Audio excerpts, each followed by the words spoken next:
If you're a man and you're listening to me right now, please just come closer, let's talk. And if you're a woman also, and you're of a reproductive age and you're planning to get pregnant anytime soon, I think you should come closer, let's talk too. But if you're a man and a woman, and you know someone who has been battling with fertility issues, go and call them. They need to bring their seat and sit down close here because we have a long talk to discuss. Or if you are planning for an IVF treatment now, I think this is the most important. Bring your seat. You should be at the front seat here now. We're going to be talking about sperms now. Okay, the major thing here is the fact that a man produces a large volume or a good volume of sperm doesn't really mean that he has a good sperms. Let me repeat myself. The fact that a man or your spouse or your boyfriend produces large volume of sperm doesn't mean he has a good sperms. So what does it mean to have a good sperm now? The semen, there's a big difference between semen and sperm. The semen is that fluid that comes out of the penis when the man ejaculates.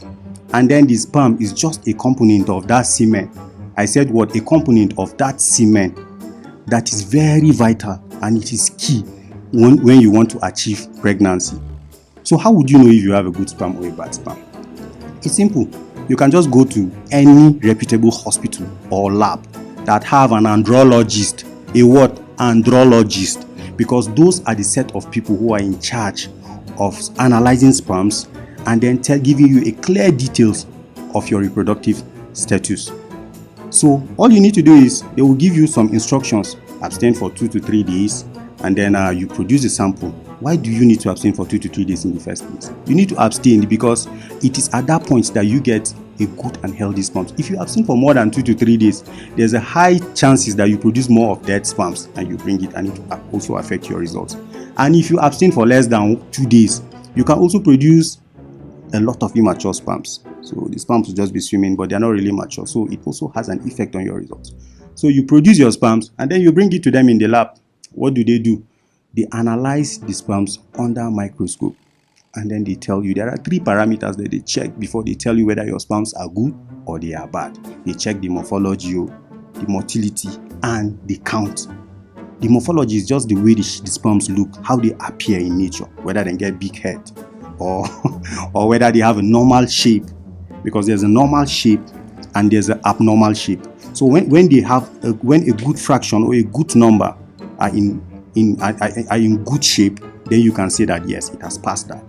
And then the motility is how fast they swim. And then they also check the count. So these 3 parameters are used to analyze and assess if a sperm is good or not. So if you are planning for an IVF treatment, don't just assume that you produce a large volume, 4 mils, 5 mils, and you bring, and then you expect that everything goes well. And then the most interesting thing among all these things is the fact that you can have a good sperm today. Give yourself in the next 3-4 months, your sperm can go bad. Oh yes, you heard me right. Or even if you had a baby last year, you can still experience difficulty in achieving pregnancy this year. Why? Because men are exposed to a lot of radiations, our lifestyle, we eat a lot of food and different things. So once you experience any challenges, what do you need to do? Just quickly run to your health care provider and then you will find a solution.